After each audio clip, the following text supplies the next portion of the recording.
You see what happened here is that Eric needs to go to black and white. We need to make Eric black and white because I was being positive and Eric was the downer there on that needs one. to be a bomb that drops right into your fucking frame because I just dropped the truth on your ass. He wasn't being negative about the world in general. It's just about you and your life. You know, it was really specific negativity. This is the Inkpulp podcast.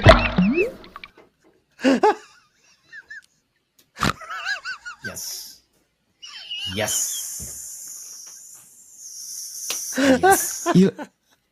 You know what? Look at me. I'm looking at you. I don't know if you can tell, but I'm looking right at you. I'm looking in your eyes. That's the point. You know what? With those glasses, you look more Jewish than Shawn. I'm the Italian Jew. Yeah. And I'm the Jewish Italian. You're Jew-Italians, the both of you guys. The Jew-Italians. The Jew-Italian fratellis. That's so gross. All right, guys, we haven't done one of these, just us, in a long, long time. So I thought this would be a pretty dang good idea. Well, I didn't think that. I didn't want to be in the same room with you without a guest. But Mattteo was like, "Hey, let's try to get an episode in which we're, it's just us chit chatting because that seems to be a lot of fun." Yeah, I begrudgingly agree because it's true. It happened like yesterday because we recorded the episode with Rich, Richard friend, and at first he didn't know if he was able to join us because he was having problems like technical problems. Issues. Yeah. And so we started, and and then he managed to join us. But in my head, I was kind of sorry. I mean, we ended up having a great episode. But I was kind of sorry. I was like, for a moment, I hope that he wouldn't be able because, we were starting talking. And lately, we've been having a lot of that's not guests. A commentary. So that's not a commentary on Rich, right? Like no.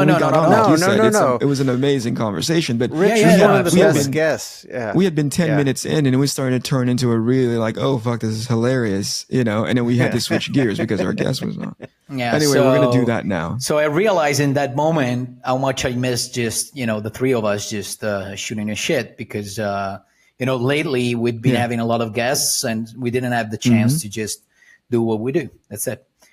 With that said, probably this episode will just last like 15 minutes and then we ran out of things to say. It already sucks. We should just call it a day. Yeah, it's early in my day and I'm like, I don't know if I'm going to have the energy to carry these idiots, Where's your Starbucks, Eric? You usually have a Starbucks nearby. It's over there, pal. Okay. Good call. Right. It's over there. I'm trying to stay up. No, we were talking about this offline very briefly. I'm having an awful time staying asleep.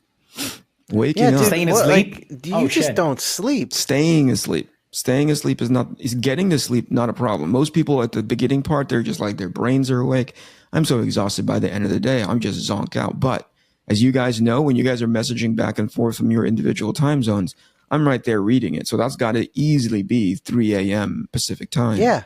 And I'm awake, like, oh, what am I doing? Did you go back to sleep after the messages? This morning, did you go back to sleep at all after we for like texted? An hour, maybe 45 minutes? But it's How not. How do you good make sleep. it through your day? Like, don't you like just lose your mind at some point? It's a lot of jacking off and taking cat naps. I think that's what makes me extra tired. I should be getting energy. That's why you don't need sleep. Probably that's why you don't sleep. You jerk off too much, man. Exactly. Your entire body is sore by jerking off. Yeah, I was like, hey man, we're not getting any sleep, and you're sapping us of our energy in the middle of the day. Get the fuck out of here. So what's your daily sleeping schedule like? Is there? I thought you were going to say, what's your daily jack-off routine? No, that I don't want to know. I'm fine. I'll send you my probably Google jerking calendar off right now as we speak. So I'll send you. I don't even need my hands, you guys. I can just fucking rock in place. No, I was going to say I'll send you my Google calendar of my masturbation routine. My masturbation schedule. No, what were you asking, Mattteo? What's my sleep schedule like? I'm typically out by 9:30, 10 p.m. I'm passed out because the day is just so long. That's and I'm decent. out and I'm up and about by maybe a quarter after 4 a.m. I'm just like, Okay, but so recently, and you guys know, That's not a bad. That's like almost that's 7 hours. If you're hours. asleep It's at pretty 9:30, decent, man. Yeah, that's good. There's a lot of That's people if that it was don't a straight sleep. 7 hours. Not even like 5 hours, so 7 is good. know. I usually when I sleep it's- like 7.5 hours, I'm good. Like that's the right Yeah. amount of time. Yeah, So that's a No, good me amount. too. I'm not complaining about the when it's happening, like time So frame. why It's you don't like fucking tell us? because it's not continuous. okay. It's not continuous sleep. Oh, so you wake recent up days. during And so- the night. Okay, gotcha. Okay, so it's Yeah. not a Yeah, full getting- 7 hours. Yeah. Yeah. It's, Now, and you know, I right when you start getting into that deep, or, you know, conceptually, you should be getting that really good deep sleep so that you can, you know, you can recharge, right? Right. But man, somewhere around there, my brain just goes like, hey, by the way, it's 2 a.m. What are you doing? Eric, Wake the heck up. Look, I know you don't want to eat any gummies because it's your fasting time, but weed would help you tremendously. Is there any other way you would take it in? I know you don't Here's want to the thing. smoke it. Listen, I There's a don't have anything suppository. against it. Clear. That's your favorite, right? Yeah. There's a I CBD love suppository. Sean's putting one in right now. I've got 4 in. What are you talking Those about? are what's in Sean's ears right now. Those aren't earpod. They're all in his seat, and he's got just it like in every- poof, poof. He's got it in every hole in his body. He's got some inside his friggin' eye sockets right now. There's weed. Yeah, those are coming not into me in all earplugs. directions. Those are gummies in his ears. I already did that joke. We did that routine. Sorry, it was so committed to the Listen. that I didn't hear what you said. You know, I had to prepare it in my head. Yesterday, when He we went were into on dumb shark mode. Mateo went into dumb shark mode. yesterday, this guy plagiarizes fucking, you know, Walter Simonson. You know what I mean? Like, but it's months later. He did it to my face, like right live and on stream. You know, and while we're recording. All right. So you were saying, what about weed, Eric?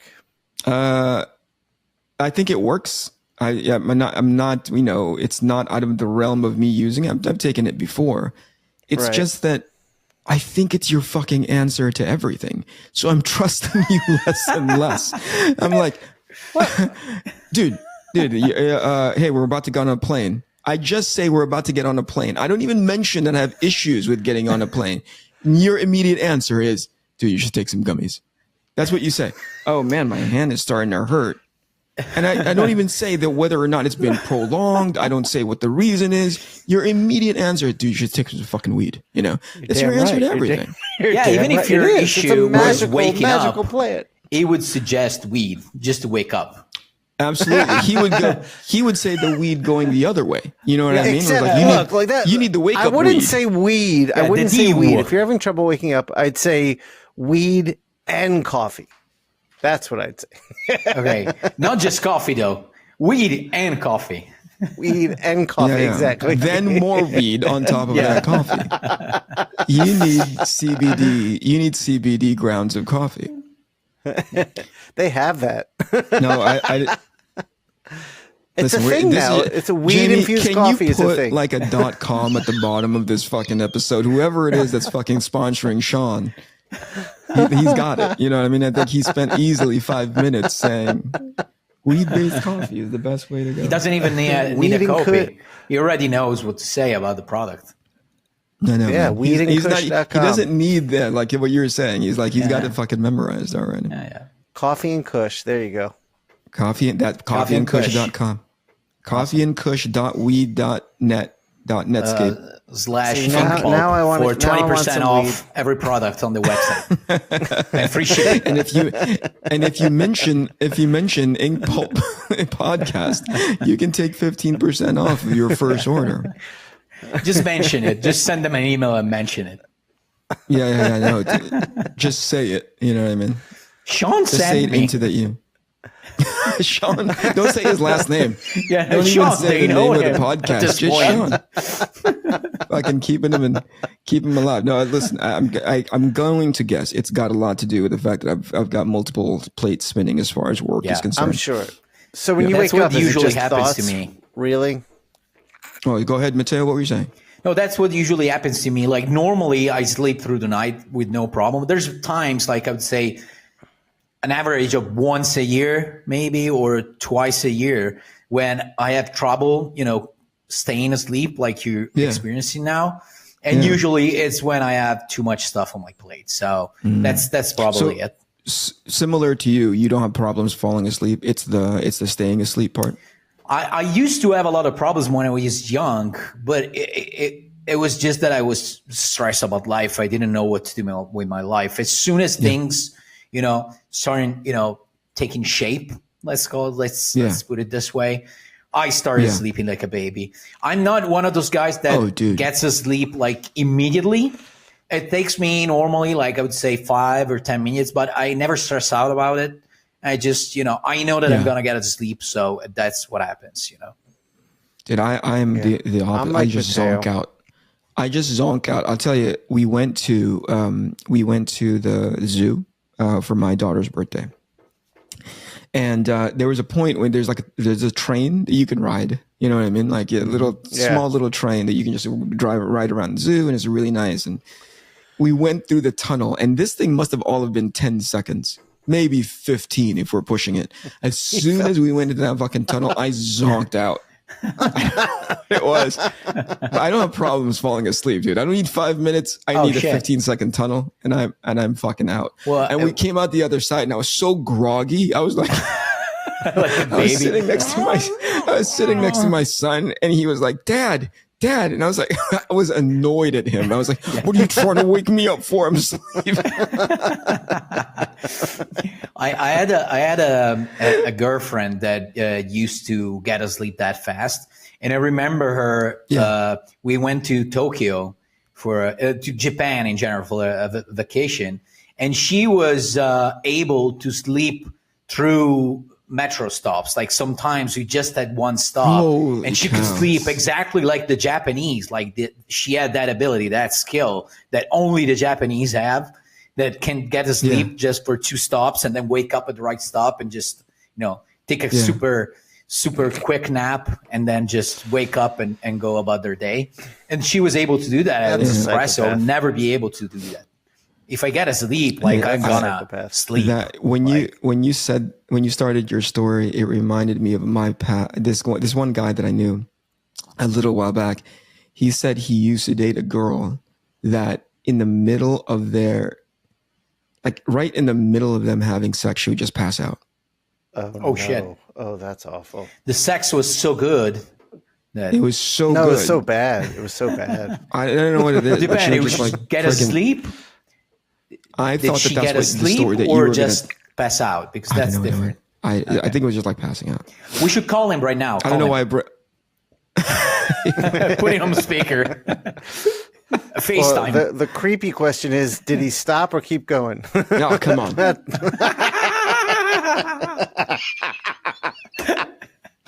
It was a great joke.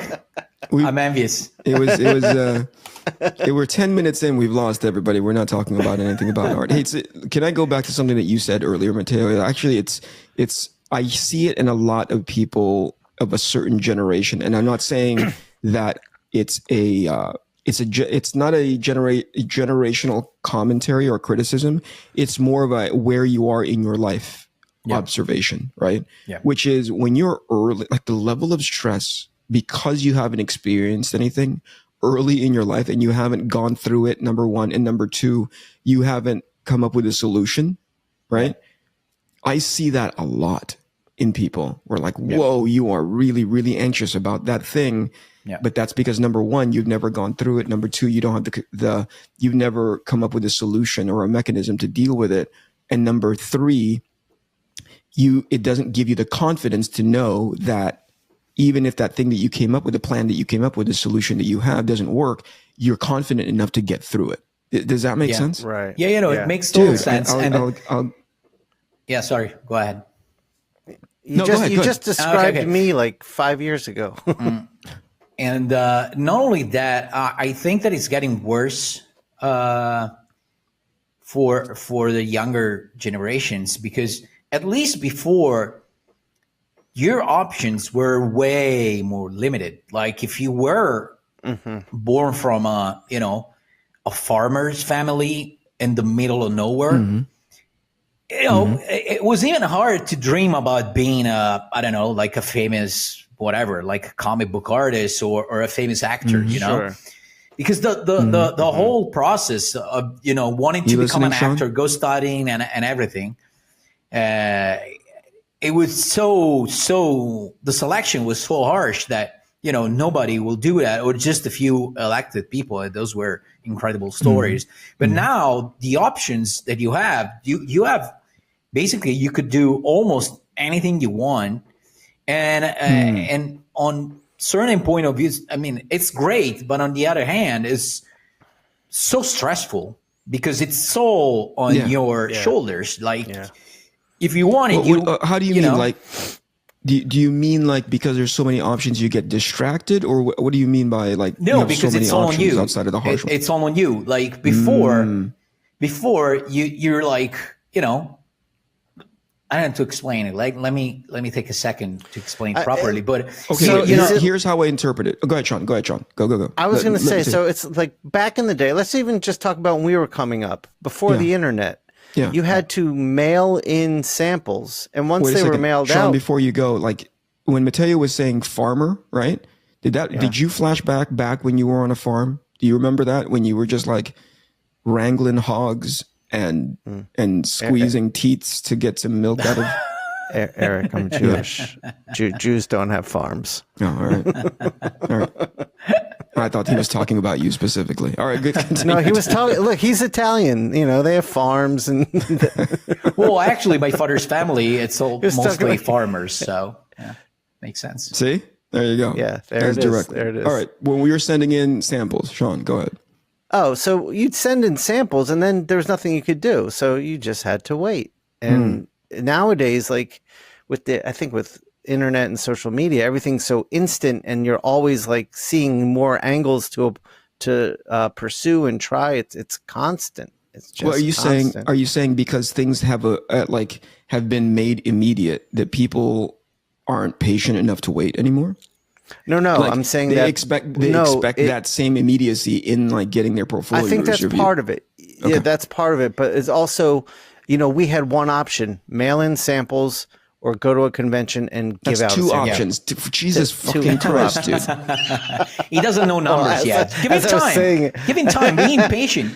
Guys, be patient with it. I'm in counting. Talking about I just took my first counting class. It's just go like this, Shawn. Like put your two fingers together. Yeah. One is how many, Shawn? For your birthday, we're gonna buy you those things with the balls, like with the things. An abacus. Abacus. Yeah, you're gonna give me an abacus. So no, yeah. Right, so we had two options. What I'm saying is they have. It's gonna be three options in a second, Matty. You watch. Right, He's gonna be like, we had two options. This, and the third one. I'm abandoning this concept. I'm off the ship. No, you're getting close, Shawn. I understand what you meant, and it's like it's so on you now because the possibilities that you have just by having like a fucking cell phone and your stuff. For example, you want to be a I'm glad you held up the phone because I wouldn't have known. So, like, you want to be a comic book artist now, like whatever you want to do, you can't do it because as long as you keep drawing, you have the possibility to post your stuff on your personal page, and potentially millions of people are gonna. But if you have all of these options, then where does the anxiety and stress come from? Because it's all on you. You got to decide if you want to do it or not. Before, you had also an excuse of where you were born and the possibilities that you had. Like if you're born in a poor country in Africa, all that you got to worry about is survive every day, basically. So there's no there's no anxiety or stress because your job is that just go to the other village, get the water, and bring it back. You don't have that many options. It's weird. Now, no, I get it. I mean, I see where you're coming from, but it's weird to me that given the same options, hey, everything is available to you right now, right?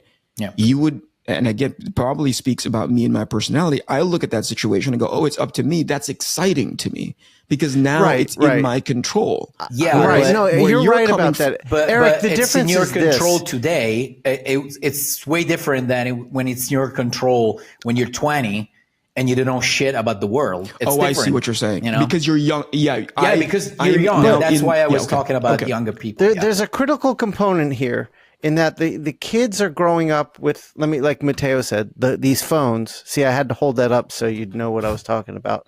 These phones. I think these phones. I think you had to hold it up because you knew what you were talking about. The phones do is they cater to you entirely. You can have anything you want immediately. So kids aren't growing up experiencing resistance, experiencing like troubles and learning how to navigate that. So a small trouble becomes something anxiety inducing because they haven't developed the muscles to flex that yet. And I've seen this in my kids. Yeah, I see. I mean, I agree with you. I agree, but I don't think that's what Matteo's talking about. No. I'm saying that's another factor. Okay. No, I'm saying Matteo's right, and then you add this like mindset on top of that. So this is the fifth factor, right, Shawn? No, it's the seventh. Okay, the seventh. It's this, like fifth, right? No? Okay, sorry. Right.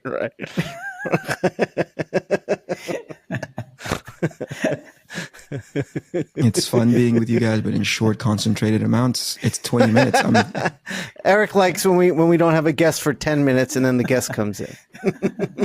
Yeah, I just text 3 people to come fucking save this goddamn episode. That's why you were so excited when Rich, joined us, and you talked just you and him for like 30 minutes straight. I pretended that you guys were not there. I was waiting for every opportunity, but every time I looked over to the other windows, this is what I saw.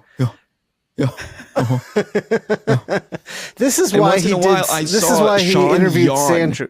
You know what I mean? I was like, this fucking guy is yawning. I saw Shawn pick up his blankie from off screen and put it around, right? And he hit the button on his chair and he started reclining like this. And I was like, all right, I guess I'll talk to Rich. I'm glad you didn't see my binky. Yeah. So this is why you interviewed Sandra without us. We were actually very lucky to give that context. I'm starting to think it was calculated, Shawn. It was. Me too. 300%. Right. And I was like, don't show up to this thing. I'll interview you later. These dum-dums are going to derail this conversation. Is this just going to become the podcast of Eric, like returning to his Wildstorm roots and talking about the good old days? I'm inviting everybody. Jim Lee's next. That's who I just texted to see if he jumps on here in a heartbeat. Who's and that? as soon as it does, I'm booting you guys. I actually found a way to do that from here. I learned the fucking controls. Oh no! to get rid of you guys. What is I can shut you Jim up. Lee I can't shut down your video. Yeah, he's done a handful of things. He's brand new. He's just come onto this. He's just come onto the scene. Okay. Dude, Jim would never come on this show. Oh my god! Jim is like the next. He's like the next John Byrne. If to give you guys he's like a Kevin Nolan John Byrne combo. So just to give you guys some perspective, he's got a lot of potential. That kid. That's great. Oh, we should have him on. Maybe just 30 minutes. Because it's the guys. Yeah, I don't know how we can stretch like what he's done so far into 30 minutes. Maybe we'll make it a tight 10 or a loose 30, but the more we talk about masturbating, he'll definitely want to come on. That would be great. Shawn, great for his that is fan base. awful. If there was ever it was a minuscule half of a percent. At the moment you said, hey, maybe he'll talk about masturbating. This is why I sabotage this show and talk to guests behind the scenes, at least the legitimate ones. You know what I mean? It was it's barely feasible to get like some. And when I saw Tommy, I was like, all right, I understand why Matteo didn't show up. He's like, this is So, Matteo, how's the book coming along? You're keeping a good schedule, it seems like. You know what? We're kind of connected because one of the things that I wanted to talk about is let's update each other on our working situation, where we're at with our projects and stuff. So nice job, man. Go, man. Thank you. You go first. Yeah. So I after we talked about it in the one of the previous episodes about my blog And by the way, I want to be thankful since this episode, that episode just came out. I wanted to thank some of the users, some of the people that wrote to us and commented on that video, because some of them gave me when you good say advice, users, you make it sound like they're into drugs, right? Like the listeners, the viewers, the viewers, the viewers, basically, and the people that we pay for. Thank you. Oh, by the way, thank you just so one much. quick thing. Since I see that a lot of podcasts, they call their listeners a certain name, like a specific name. They give their listeners a name. Ours is the bots. Why not? Yeah, hello, bots. You know, would be nice, right? I see Eric's excited about that. Anyway, Eric's not happy. That's why we need it. That's why we need the bots. Anyway, back to the.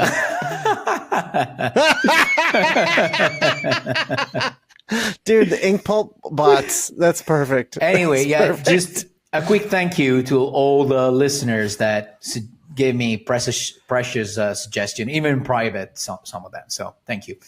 But I was able to finally start working on the book. I'm really happy about how the pages are coming out so far.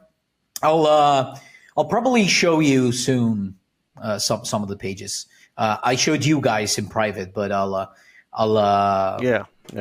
show them here as well. And it's fucking mind blowing how good those pages are. Oh, thanks, man. Yeah. Really amazing. Is it Mr. Freeze good? Really great stuff. Or no. Thankfully, it's not that quote unquote good. So I'm trying a lot of different things on this new book. I'm trying not to use the brush, basically. So there's a few things done in brush, but it's all mainly like pens and all the stuff that I have here on my desk. And so I'm trying this new. So. Sorry. Yeah, like which we can't see what's on this pan and this other pan and this other pan. Hey, there you go. Like I did with the cell phone. But exactly. I'm trying new techniques and stuff. That's a callback right there. Yeah, new textures and new. What are you putting your wash down with? The washes are done with the brush. That's the only thing. Yeah, sorry. All the line but art he's not is using done. brush. Yeah, I know, for the lines and stuff. And I got you. I'm just fucking with you. So yeah, so far I completed 17 pages. And are you kidding? You are moving, dude. Well, I'm doing almost one page a day. Depends on the complexity on the page, but yeah, more or less. But still, man, fucking great. Congratulations. That's amazing. Thanks That's guys. Amazing. So I'm having a lot of fun, really to be honest with you. I'm trying to work at a different size. I probably said it already, but I'm working in printing size, so that's probably what makes the whole process quicker. Oh, that's good. That's smart. But in general, those originals are at printed size. Yeah. There's no way that's comic book size, right? Yeah, that's comic book size. Yeah, they're like They're like because I remember. Because I remember you were already doing your layouts that big anyway. Wow, that's awesome. This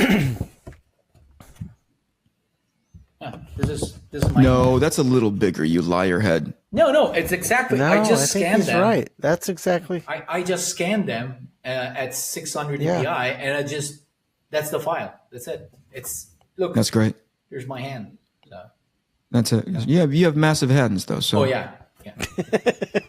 You got monkey hands. It's three of your guys' hands, basically. Asian hands. Racist. So Asian hands. So yeah, basically I'm having fun. I'm having a lot of fun. I'm really happy about how the pages are coming out. And later, if you want, I can tell you what gave me a few things that gave me the inspiration to try and change something in the style. And I'm trying to achieve that kind of result. No, go ahead, man.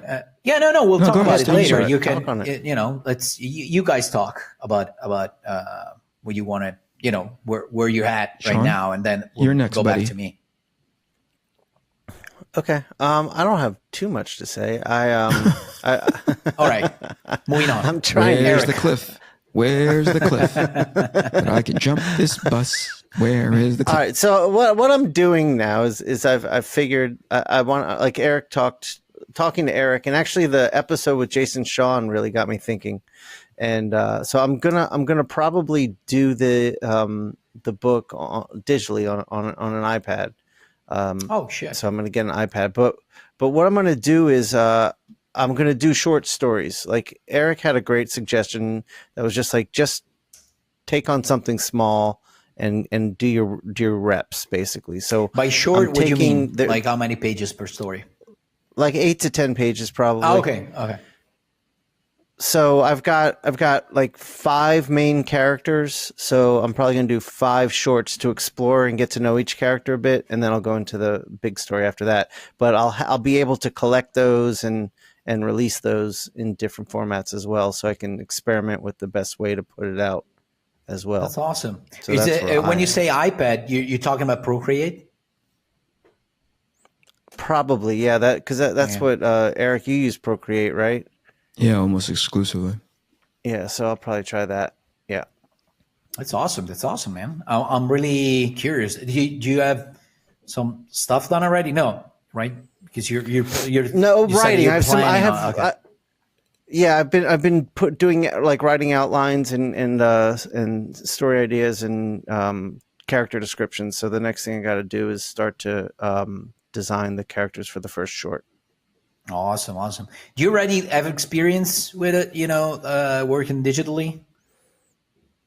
Yes, I did it. I did it once. I did that Phantom X Max miniseries. The first issue was traditional.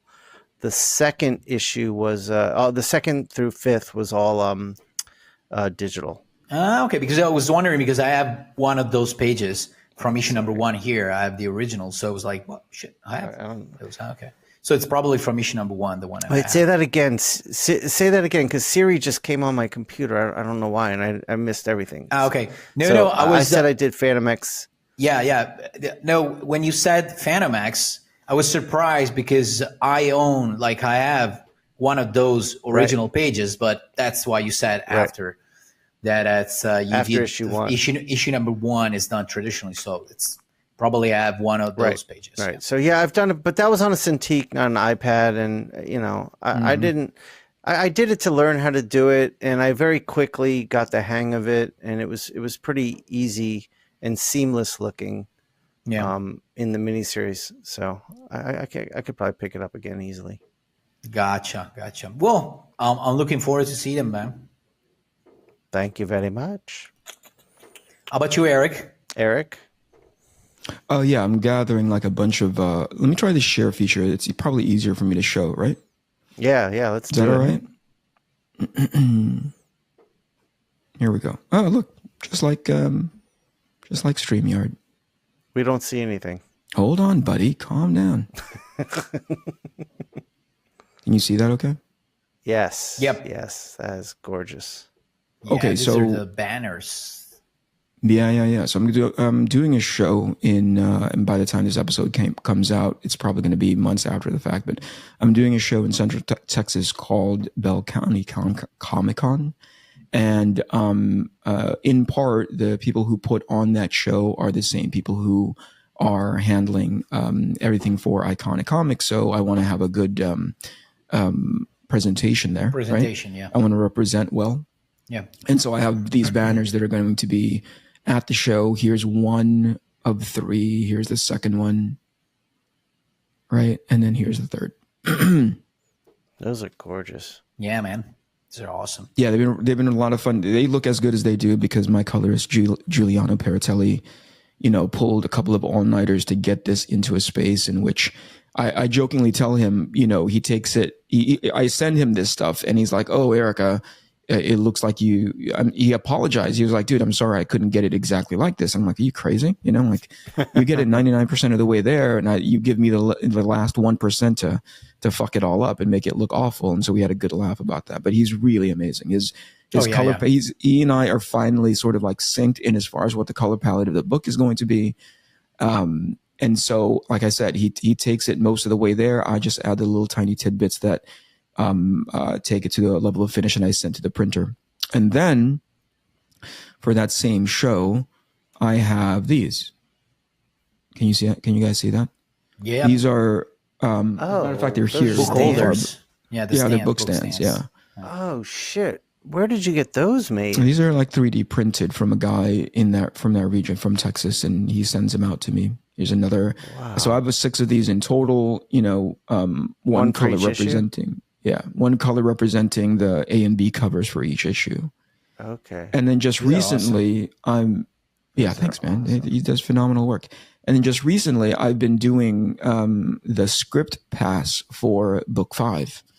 And I got to a point in the script in which I was like, I did a panel, and I wish I had the original panel here, but I did a panel in which I'm like, there's not enough room for this dialogue, Mm-hmm. And it was critical that that dialogue was in place.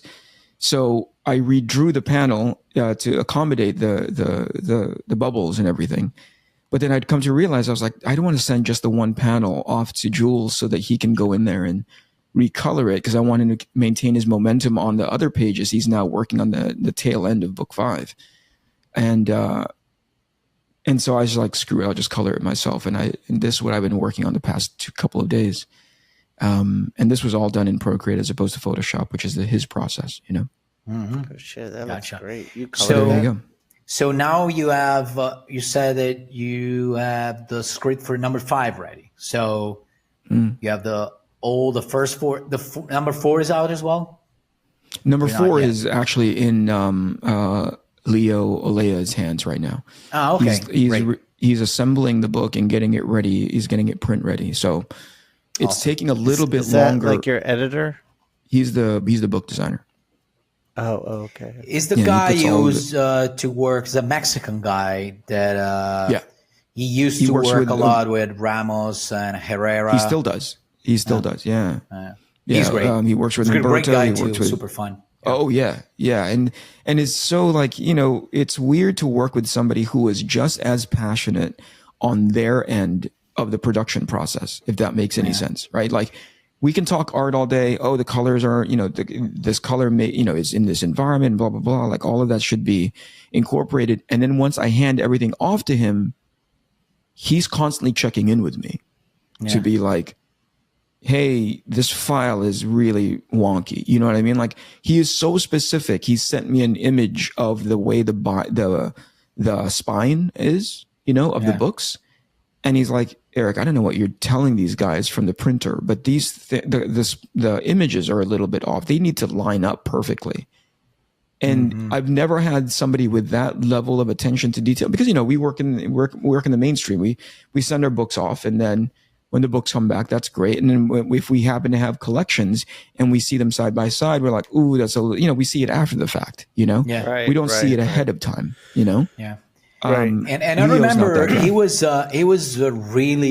knew a lot back then about crowdfunding campaigns. I remember he was one of those guys where if you had a campaign and you didn't know Kickstarter or whatever, crowdfunding in general worked, you could ask him and he would know a lot about what you should do, what you shouldn't do about the campaign and everything. So I remember he's a guy that in general gets passionate and likes to do stuff in a certain way. So is he exclusively like a book designer?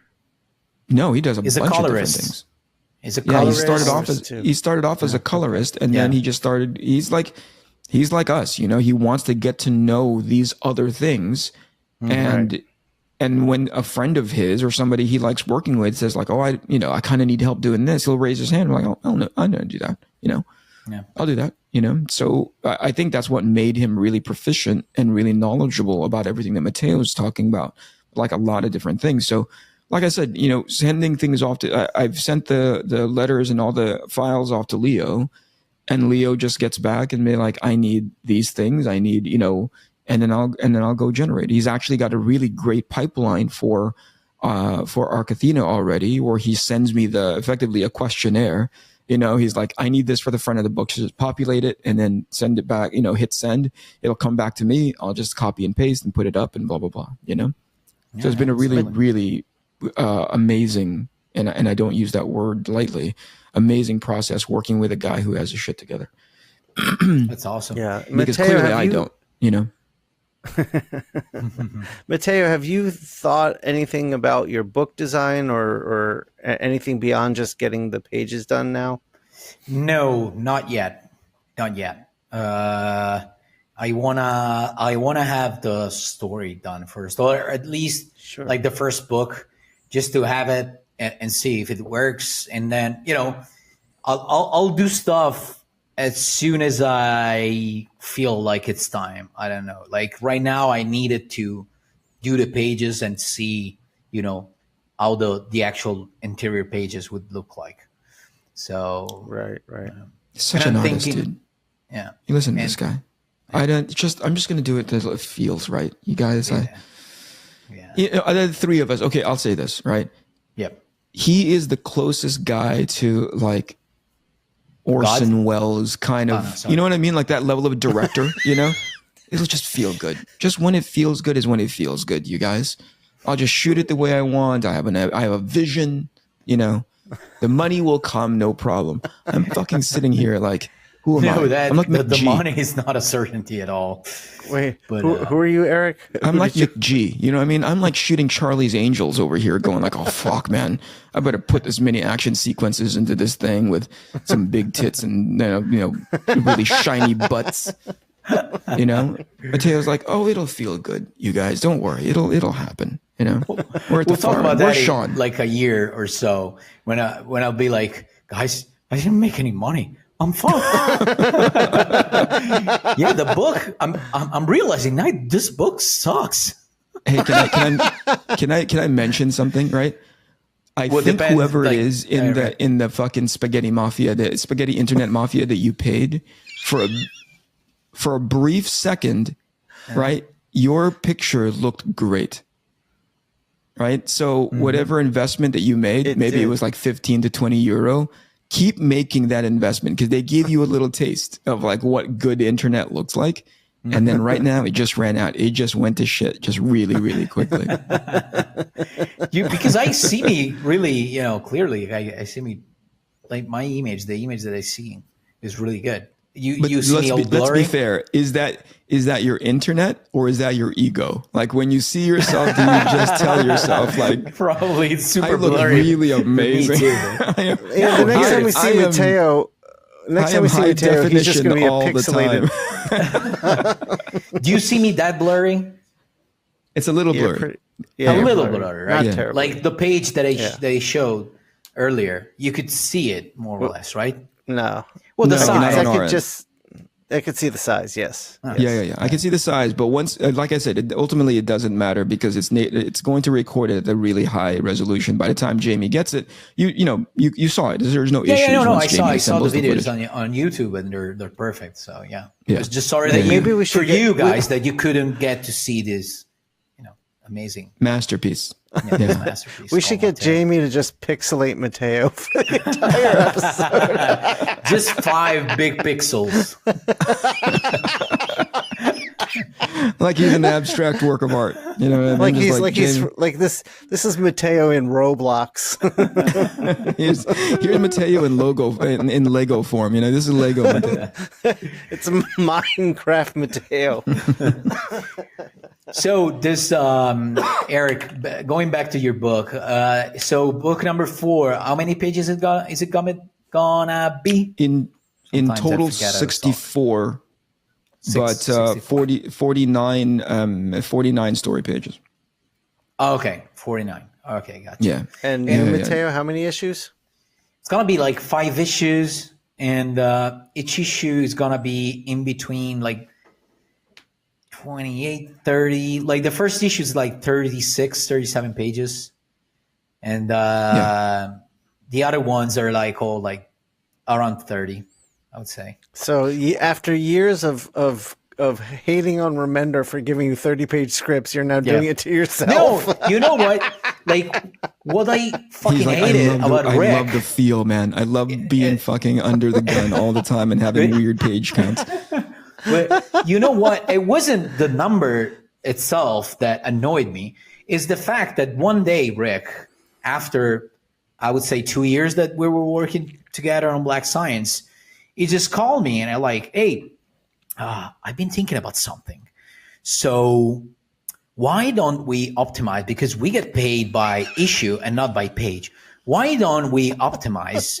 So from now on, my plan, and he wanted to hear my opinion. So it's like, how about every issue is like 20 pages and 2 of them are just simple splash pages. So basically you'll have to draw a full like 18 pages and the other 2 are going to be like, you can use some tricks on them because they're going to be splash, but simple. So it's basically almost like 18 pages per issue. How about that? I was like, that's great. That's awesome. That's really smart. Let's do that. And since that moment, I never saw a single issue, because before we had a couple of issues that were 20 pages at least. Hold on. Since then, I never saw another 20 pager anymore. It was all like 24, 25, 30, 32, 27, 28, 25, all like that. So that's what pissed me off. Is that he asked Rick is waiting in the fucking Rick is waiting in the fucking green room right now. I didn't even send him an invite. He just heard that somebody was talking about him. Just quick called him. No, I didn't send him an invite. He just fucking showed. I'm gonna have to deny this guy. Hold on, I'm gonna click the big button. But to be honest with you, I'm not saying anything that I wouldn't say to his face. Like I told him a lot of times. Every time a new script came in, I was like, Rick, hey, but didn't you tell me about the 20 pages? I was like, yeah, you're right. And then after a while, it became a joke, basically. Every time I'm like, oh, congratulations, 27 pages. Thank you. Thank you. And he would laugh, and we would laugh it off. So, you know what I like more than this story, which the story is pretty fucking amazing. I'm sorry that you didn't do it the entire way through. You were doing your Rick Remender voice at the beginning part of this story. You were doing the Muppets version of his voice, but I was like, oh, he's doing Rick. He's gonna do a show. Rick. Rick. He's gonna do a little back and forth. If you put socks on his hands and have them talk to each other like this, I'd be on board for this episode. Hey, I got a little bit of good news. So I'm doing these Marvel snap cards. Yeah. Mm-hmm. So I've been doing them digitally. Like my initial intention when I got the job was I'm going to paint these, but then I was like, I saw the approval process because it's not working for Marvel. It's working for another company. I saw the way I painted, and whew, it was going to be rough. No, I'm going to get there. I thought I could do it, but man. So I was like, let me color these digitally because once the paint is down, I can't change colors. So, but after doing that for a while, I realized I wasn't getting any changes hardly at all. So the art director was going through my Instagram and saw my paintings and was freaking out. I was like, hey, can you start painting traditionally? And I was like, yeah, it's going to take me a little longer. So I asked for a little more money and they were cool with that. And they were cool with the time frame. I was like, I don't know how we're going to do this approval process. They're like, we'll work it out. They really want me to paint these things. So now I'm going to be painting them, which is cool because awesome. Yeah, it was at the beginning of COVID.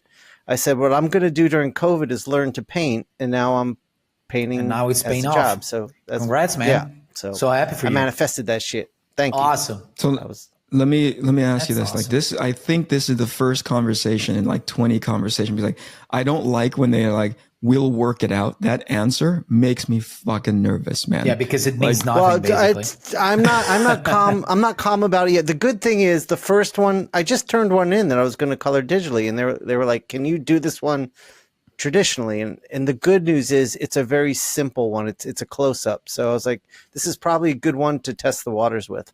It's probably the worst one to test the waters with because it's an easy one. There's not a lot of stuff. And that's my point. Because it's setting me up for failure, you mean? It's like it's the easy one. You do the tough one because they're like, this probably going to one that's going to get a ton of notes. if this is the worst version, everything else progressively gets easier from here. You see what happened here is that Eric needs to go to black and white. We need to make Eric black and white because I was being positive and Eric was the downer on that one. There needs to be a bomb that drops right into your fucking frame because I just dropped the truth on your ass. He wasn't being negative about the world in general. It's just about you and your life. You know, it was really specific negativity. A bomb that drops in that has truth written on the side of it and it just explodes into your frame. So the next podcast of us three, I'm gonna be like, guys, I'm in hell. Yeah, that's with paint splatters all over your face. Long hair, long beard. Just the most unkept version of you. Paint under There's his, like two different. We have one lens from another set of glasses and another one just taped in the middle. You're a fucking mess. You know what I mean? And you know what? That title of that podcast is like, I should have fucking listened to Eric. You know what I mean? To be fair, capital fucking. I listen to you all the time. Rarely. So I was feeling good until you chimed in. Yeah, no, that's the thing. He listens to me, but doesn't do the thing that I ask him to do. I heard you. I did something else. I know you told me about this gaudy shirt that I wore to Italy for like 3 days straight, but I didn't, I heard you say it. I heard you, but I decided to wear it anyway. I mean, I'm going to wear what I'm going to wear. See? This is it. You can tell me what to do. I'm a grown-up. Fast forward 3 days later, Eric, I should have fucking do Brian. Tell me again. I love the pain. Hey guys, so next year I think we should really aim for Thought Bubble in the fall of 2024. Yeah, that'd be great. Yeah. We'll see if I'm not dead yet. Okay, now Jamie, you can fucking bring in the There it is. Yeah. You can let's do Thought Bubble. There you go. You guys plan. We'll celebrate you at Thought Bubble. We'll do a panel. Come on, Eric, you gotta go. We can meet Jamie there. I will go in an urn, and you guys can spread my freaking. and sorry, Eric. Before you do, please do what Bruce Willis did. You just sell your image rights to like an AI company that reproduces you, so you can still be on the podcast. Dude. I thought you were talking about just for my. I thought you were just talking about for my body of work. Like have AI go through. We don't need that. All of my pages and then like have it be generating. Because I got to be honest with you, for those that like, so people don't get pissed off. There's a part of me that's like, I wish I could have a proprietary one for myself, so I can just be like, I don't want to draw anymore. I'm just going to type in so and so fight so and so, and there it is. I'll just adjust it a tiny bit in Photoshop and call it a day. I am exhausted. I just realized the past 3 years of doing this book, as fulfilling as it has been, fuck man, it's tiring. It's tiring. Dude, I look at what you've done and I'm like, I don't even know how you did that. It's not amazing. The drawing. The drawing is the exhilarating part. It's everything that comes after, where it's like, you got to get into post-production mode. And I want to prepare you for this, Matty, because it's on the horizon. Unless you say, "Hey, Image, take care of everything for me." But even then, that doesn't absolve you of any of the stuff that you need to do in order to get this into as many people's eyeballs as possible. Forget for a moment that you are Matteo Scalera, who's done all the amazing things from Black Science to King of Spies to Mr. Freeze. God, what an awful mistake. But like all of those things, right, that have brought you to a level of prominence, get rid of it, right? Yeah. No, like assume as if you've never done any of that and people don't know anything that you've done. And you've got to go one handshake at a time to get people on board to this new project, right? Absolutely. Like if there's some people who do come to you and say like, yo, I knew you from Ulk, I knew you from like Dark Avengers, can consider that to be a bonus, right? Yeah. Thank you so much. That's amazing. Thank you very much for following me through my career. But that's not what's going to sell the book. What's going to sell the book is that handshake. Yeah. And it's, I gotta be honest with you, it's fulfilling. It is everything that we've been talking about in as far as, taking our careers into our own hands. I wish it was 10 years ago that we were, 20 years ago that we were smart enough to get on this track. but it doesn't make it any less tiring. It's the good tired, obviously. Sure, right? sure. But it's tiring nonetheless. I got a very small taste of that when I was promoting Inkpulp instruction last year at every con. Tell me, Shawn. I would see you do it, but tell me your experience of that. It was like you said, it was mentally going back to when you first started doing shows, and just like I had to basically, like, whether you knew my work or not, I'm asking you to trust me as a source of knowledge. Dude, hold on to that for a sec. Hold on to that word. Remember that word, trust. Go ahead. Well, what do you want me to do with continue? it? No, continue with your story, but then we'll come back to there. I was saying. Okay. Yeah. So yeah, I had to earn, like I said, the trust of people. So I had to think about, okay, how am I going to earn that trust? What can I do? And it was realizing, in a lot of ways with my career and with where we are now, it's what can I give? What can I give you instead of asking from you?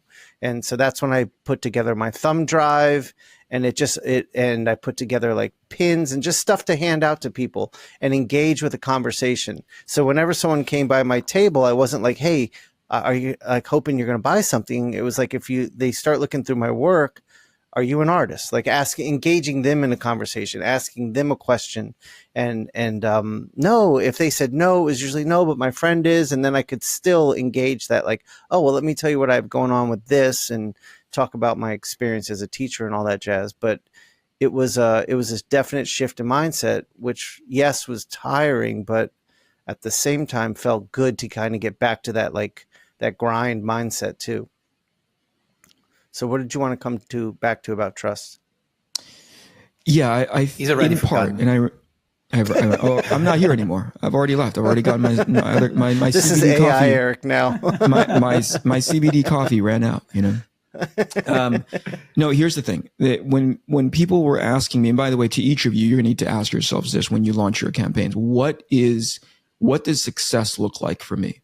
Right? Yeah, that's a good point. And that's a tough one to answer, because depending on where you are in like your experience level, I've seen a lot of crowdfunding campaigns. It's like, success for me is just getting this thing funded so that I can get it printed and get it out there. I'm like, that's good. That's not a bad goal, Yeah, right. But to each individual, you're going to have to define it for yourself. What does success look like when I go into this space? And for me, success was, I need to define myself as I want people to be, what's the best way to explain this?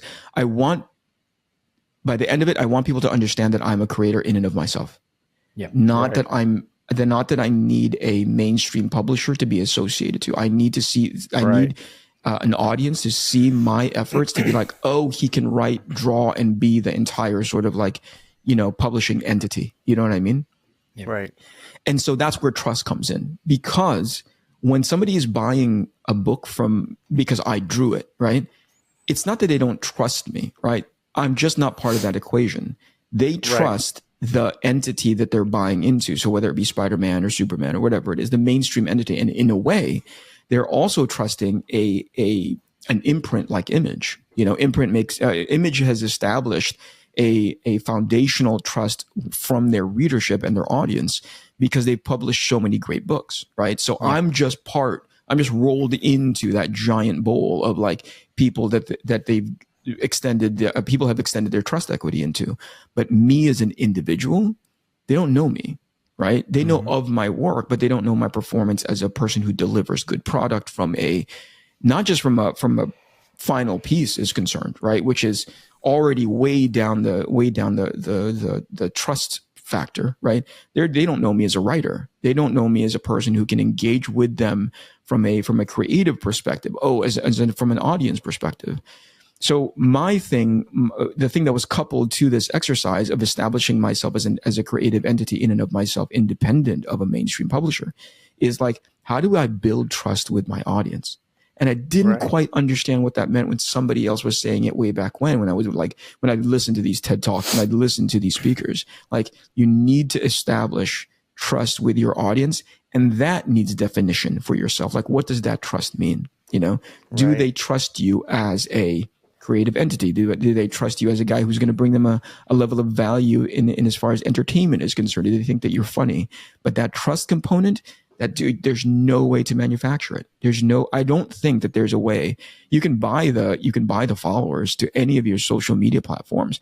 But when they trust you enough to be able to say, hey, I trust you, I'm going to give you my attention, and that attention comes with a dollar value, that takes forever to develop that relationship, because some people genuinely are not trustworthy.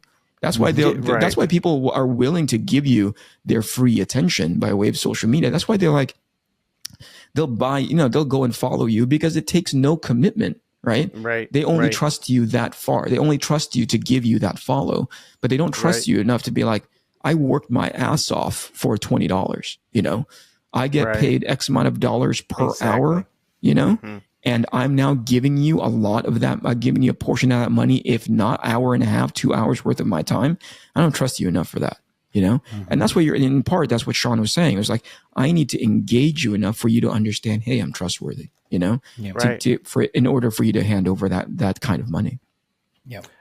Let me ask you guys, do you think something like this podcast where people get to know us a little more than just our work, do you think that helps build trust? That will help in anyone? Yeah, I think. Yeah. Because you get to know the person behind the pages. Because especially for us, like most of the time, people don't even know how we look like, because you just see, normally you just see the Is that important, you think, though, Matty? Do you think like people need to know what you...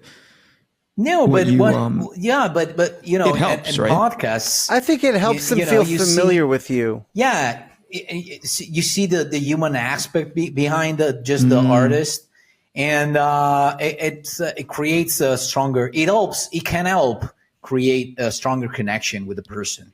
So that's why probably the fan of the podcasts that like us as people, they're probably more willing to spend and trust us and spend that money, because once you see a person talking for an hour every week, it's not that you know them, but if it's this person is full of shit, sooner or later it's gonna come up, So I think this, and the reason why I bring that up is because I think this is a valuable tool to every point that you made. I think I agree 100%, 200%. It's more like, okay, so these guys are clearly, they're funny dudes. We like them. It builds affinity. It builds like this connection. But at the end of the day, we still got to go deliver those books. You know what I mean? We still have to go deliver that product. If we are talking about, I love what you just did right now, which is like, hey, let's talk about a project so we can get not just each other caught up, but also potentially an audience who are interested in the stuff that we're doing. We've now introduced that into the consciousness of the people who are watching, right? Yep. At the end of the day, they're like, oh, these guys are working on books. We know them as we want to know them as creators. We want to know about their projects.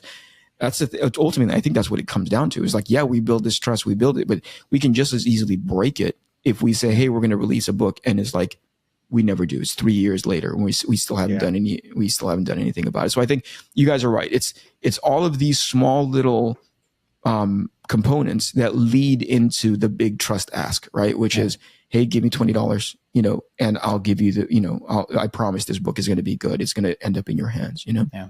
Another thing that I'm thinking about in order to, make my book as successful as possible, as it possibly can, is I'm thinking about in the future when the time comes, because right now we're just, I'm just at the beginning of the whole project, and I want to basically have it all done before actually, start advertising and everything. But I want to start promoting heavily, and by heavily means, every day posting something, or videos of me inking a panel or another panel, or some character studies. Smart. And with that, I'm thinking about maybe hiring a social media manager that just for that period, just in that condensed period of time, for the 2 months before the book comes out, so that people keep, being updated about, oh, Matteo is drawing a page. Oh, Matteo has done this. Oh, Matteo has done that. Matteo has done the cover for issue number 1. Oh, Matteo has finished issue number 3. So there's a story going, and they see the book getting built up, and getting created. Yeah. Can I ask you something? Yeah. Do you talk in third person all the time? Do you talk about? Matteo's done this. Matteo's going to go pee. Matteo's going to go eat lunch. I was talking like if I was one of the listeners or followers on social media, I was like, oh, Matteo's done that. Matteo's done. It came pretty so naturally, Matty. It sounds like that's how you talk about yourself and to yourself. No, jokes aside, that's really, really super smart. It's not. I actually want to, I want to help highlight something that you said. There's a lot of people who, again, depending on where you are in your career, when somebody goes, oh, I want to hire a social media manager. I think people who are cynical will say like, oh, really? You can afford to hire a social media manager and I can't? And like, yeah, yeah, you can. So, especially if I consider it to be a huge investment on my book. If I'm in a social media manager that with his work with their work, in 2 months, he's able to give me another, I don't know, like 5,000 readers only with the publicity and advertisement and everything. That's an investment that was definitely worth. Yeah. So, basically, what you're talking about is like a cost benefit analysis. You know what I mean? Where you're like, absolutely. Am I going to do this on my? Like you just put it a great time frame in 2 months, right? This guy does in 2 months what would take me 6 months, a year, 18, whatever it is, right? So you go like, I'd rather, and if I can afford to pay for them, and I think that's key. Yeah. You are in your career now where you can actually afford to pay for those things. It's not you saying like everybody should do this, which oftentimes, depending on who's listening, they're like, oh, well, I can't afford that. I'm like, yeah, you can't, but there's a way, but he can, but you're just gonna have to find your own way through it. It's critical to understand where you are in the place of like your career trajectory to be able to do the kinds of things that Matteo is doing or whatever Shawn and I end up doing. It does not delegitimize somebody's efforts who don't have the kind of buttons that's our. Oh yeah, no, absolutely not at all. And if I didn't have the money, or if I will get to talk to a social media manager, and there will be like, I don't know, like a certain number, which is in my opinion for some reason too high. I'll end up doing it myself. It will take time from my daily schedule, so I'll have to use some of the time that I would have used doing my book to learn that thing. But it's doable. If I didn't have the money, that's what I would do. But right now, I'd rather spend that time to do the actual book instead of promoting. It's smart. Yeah, stay on as much of the creative side as possible, because you're understanding, hey, where am I the most effective? You know what I mean? Like I could probably learn how, I drive a regular car, right? Yeah. I could probably learn how to drive a race car, but it would take so much time away from me just driving my regular car that it's like, plus you're Asian, so you can't drive sports cars. Races. All right, so we're gonna hit the stop button. This is the Inkpulp podcast. This is the Inkpulp podcast. Comics, hip hop, life.